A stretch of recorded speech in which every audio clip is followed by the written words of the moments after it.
అందరికీ నమస్కారం. ఈరోజు వీడియోలో మనం శివరాత్రి అంటే ఏంటి? అసలు శివరాత్రిని మనం ఎందుకు జరుపుకుంటామో తెలుసుకుందాం. శివాయ నమో నమః. శివ అనే పదానికి ఎన్నో అర్థాలున్నాయి.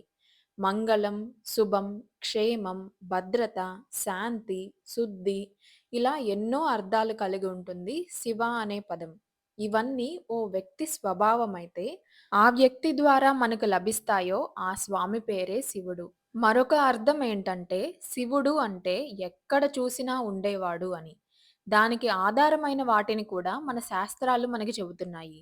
సేతే ఇతి శివః, శరతే ఇతి శివః అనే అర్థం కూడా ఉంది.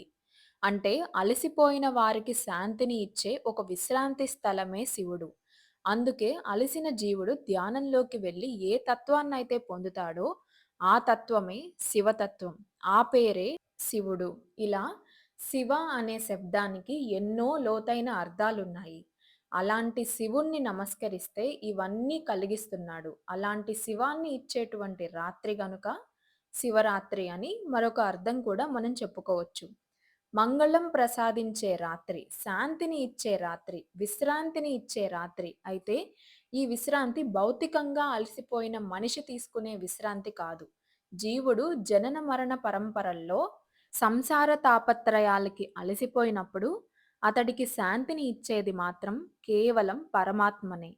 ఆ శాంతి పేరే మోక్షం. ఆ మోక్షాన్ని ఇచ్చేవాడే శివుడు అనంటే, ఇహంలో సుఖము, శాంతి, శుభమివ్వడమే కాకుండా పరమార్థమైన మోక్షాన్ని ఇచ్చేవాడే శివుడు. అలాంటి శివుడి అనుగ్రహం పొందడానికి అనేక రకాల సాధనలున్నాయి. ఆ సాధనల్లో శివ వ్రతము అని చెప్పబడుతూ ఒకటున్నది. ఈ శివ వ్రతాలు అనేకమున్నాయి. సోమవార వ్రతము, కృష్ణాష్టమి వ్రతమని, అదేవిధంగా ఏకాదశి వ్రతాలు, ప్రదోష వ్రతాలు ఇలా రకరకాలుగా ఉన్నాయి. మాస శివరాత్రి పేరుతో ప్రతి నెల ఒక శివ వ్రతం వస్తుంది. కానీ సంవత్సరంలో వచ్చేటువంటి ఒక్క మహాశివరాత్రి ఏదైతే ఉందో, ఆ శివ పర్వాలలో అత్యంత ఉత్కృష్టమైనది అని చెప్పబడుతుంది. ఆ మహాశివరాత్రి మాఘ కృష్ణ చతుర్దశి నాడు వస్తుంది. ఈ మహాశివరాత్రి రోజు పద్ధతిగా పూజించినట్లయితే ఇది మనకు సంవత్సర కాలం శివారాధన చేసిన ఫలితాన్నిస్తుందని మన పురాణాల్లో చెప్పబడి ఉంది. ఆనాడే పరమశివుడు తనని తాను మహాజ్ఞలింగంగా వ్యక్తం చేసుకున్నటువంటి సమయం. మార్గశిర మాసంలో ఆర్ద్ర నక్షత్రం నాడు వస్తుంది అని మన పురాణాల్లో అలాగే శివపురాణంలో కూడా చెప్పబడింది. ఆ రోజు వ్యక్తమయ్యాడు అంటే అప్పుడే వచ్చాడు అని చెప్పడం అయితే కాదు. పరమేశ్వరుడు ఎప్పుడూ ఉండేవాడు. సర్వవ్యాపకుడు. సృష్టి లేనప్పుడు కూడా ఉండే తత్వం పేరే శివతత్వం. ఏమీ లేని సమయంలో ఎవడున్నాడో వారే శివుడు. తర్వాత ఆయన నుంచే సర్వ జగత్తు కలిగింది. సర్వ జగత్తు యందు ఆయన చైతన్య ప్రదాత అయ్యున్నాడు. సర్వ జగత్తు చివరికి ఆయనలోనే లయమవుతూ ఉంటుంది. ఇది శివతత్వం. అయితే సృష్టికి పూర్వమే ఉన్నటువంటి శివుడు సృష్టి ఆరంభంలో తన నుంచి కలిగిన బ్రహ్మ విశ్వాదులకు తన తత్వాన్ని వ్యక్తం చేస్తూ ఒక మహాగ్ని స్తంభంగా ఆవిర్భవించాడు. ఆ మహాగ్ని స్తంభం తుది, మొదలు తెలియనంతగా ఉన్నది. అంటే ఆది, మధ్య, అంత్యరహితమైన సర్వవ్యాపకమై శాశ్వతమైనటువంటి శివతత్వం ఉందో అదే ఒక అగ్ని స్తంభంగా వ్యక్తమైంది. ఆ అగ్ని స్తంభానికి అగ్నిలింగము అని పేరు కూడా ఉంది.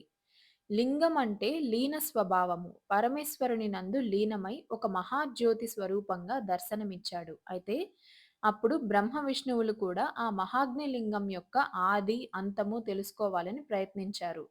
విష్ణువు ఒక వరాహ అవతారం ఎత్తి ఆయన ఆ లింగం యొక్క ఆది తెలుసుకోవాలని తవ్వుకుంటూ కిందకి వెళ్ళాడు.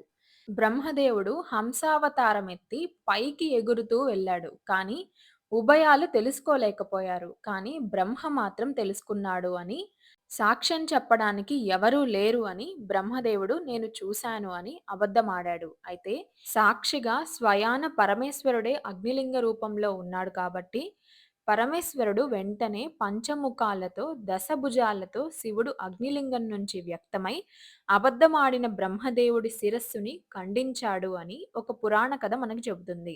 అంటే అప్పుడు బ్రహ్మదేవుడికి 5 తలలుండేవి. 4 తలలు 4 వైపులా ఉంటూ పైన ఒక తల ఉంటే, ఆ తలతోనే అబద్ధం ఆడాడు కాబట్టి, ఆ తలని పరమేశ్వరుడు గిల్లేశాడు అని, ఆ తర్వాత బ్రహ్మ, విష్ణువులు శివతత్వాన్ని తెలుసుకొని నమస్కరించారు అని, మనకి శివపురాణంలో, లింగ పురాణంలో, పద్మ పురాణంలో, కూర్మ పురాణంలో కనబడుతున్న కథ ఇది. అయితే సృష్టి, స్థితి, లయ ప్రపంచానికి ఆది, మధ్య, అంతం ఈ మూడింటికి కారణమైన శివుడికి మాత్రం ఆది, మధ్య, అంతములు లేవు. అయితే ఇక్కడ ఆది, అంత్యములు వెతకడం కూడా వ్యర్థమే అని బ్రహ్మ, విష్ణువులు వెతకడంలో ఉన్న అంత్యార్థం. అంతేగాని బ్రహ్మ, విష్ణువుని తక్కువ చేయడం ఇందులో ఉద్దేశ్యమైతే కాదు. కానీ బ్రహ్మ, విష్ణువులు ఈ ప్రయత్నాలు చేసి విఫలుడై తిరిగి శివతత్వం తెలుసుకొని ఆ శివుడి యొక్క అనుగ్రహాన్ని పొందారు. అప్పుడు శివుడు తన మంత్రాన్ని వాళ్ళకి ఉపదేశించాడు. పంచాక్షరి మంత్రాన్ని ఉపదేశించిన తరువాత శివతత్వం తెలుసుకొని బ్రహ్మ, విష్ణువులు శివలింగ ఆరాధన చేశారు. ఆ రోజే మాఘమాస శుక్లపక్ష చతుర్దశి. ఇది శివపురాణం చెప్తున్నటువంటి ప్రమాణ అంశము. అందుకే ఎప్పుడైతే బ్రహ్మ, మురారి కూడా శివుడిని ఆరాధించారో ఆ రోజు అత్యంత పవిత్రమైనది. శివతత్వం బ్రహ్మ, విష్ణువులకి తెలియజేయబడినటువంటి రోజు గనుక ఈ రోజుకి అత్యంత ప్రాధాన్యత ఇస్తూ కాల నియమాన్ని పాటించి బ్రహ్మ, విష్ణువుల ద్వారా దేవతలు కూడా శివలింగారాధన తత్వాన్ని తెలుసుకొని వారు కూడా నిత్యము శివార్చన చేసేవారు. ఎప్పుడైతే బ్రహ్మ, విష్ణు దేవతలు కూడా శివార్చన చేశారో దాన్ని తమ తపశ్శక్తితో దర్శించిన ఋషులు కూడా వారు కూడా తెలుసుకొని సంప్రదాయంగా శివారాధన చేస్తూ పరంపరంగా కొనసాగింది. ఇది శివారాధన ప్రారంభమై పరంపరగా వచ్చిన ఒక విధానం గనుక మొట్టమొదటిగా శివారాధన బ్రహ్మ, విష్ణువులు చేసే రోజే మహాశివరాత్రి అని చెప్పబడుతుంది. ఈ రోజున ఎవరైతే శివలింగ ఆరాధన చేస్తారో, శివ ధ్యానం చేస్తారో, శివ కీర్తన చేస్తారో, శివ స్మరణ చేస్తారో వారు విశేష ఫలితాలు పొందుతారని మన శాస్త్రాలు చెప్తున్నాయి. సాక్షాత్తు శివుడే శివపురాణంలో చెప్తున్న విషయం ఈ అంశం గురించి. ఈ పర్వం యొక్క వైభవాన్ని చెబుతూ శివుడు మత్ ధర్మ వృద్ధి కాలోయం అని అంటాడు. అంటే నా ధర్మాలు వృద్ధి చెందించే కాలమే ఇది అని శివుడు శివధర్మాల గురించి చెబుతున్నాడు.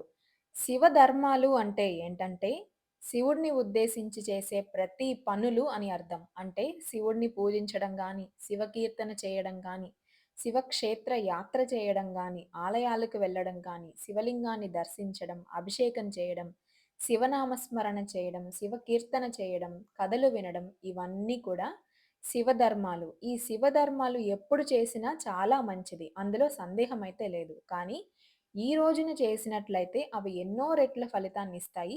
మిగిలిన రోజుల్లో తెలిసి చేస్తే పుణ్యమొస్తాయి. కానీ ఈ రోజుల్లో తెలియకుండా చేసినా కూడా విశేషమైన ఫలం ఇస్తుంది అని మనకి పురాణ కథల్లో చెప్పబడున్నాయి. దీనికి సంబంధించి ఒక బోయవాడి కథ ఉంది. అది నెక్స్ట్ వీడియోలో తెలుసుకుందాం. ఆ పరమేశ్వరుడు మనల్ని అనుగ్రహించుగాక, ఈ దేశాన్ని, ధర్మాన్ని కాపాడుగాక అని పరమేశ్వరుడికి నమస్కారం చేసుకుంటూ నమఃశివాయ సాంబాయ శాంతాయ పరమాత్మనే.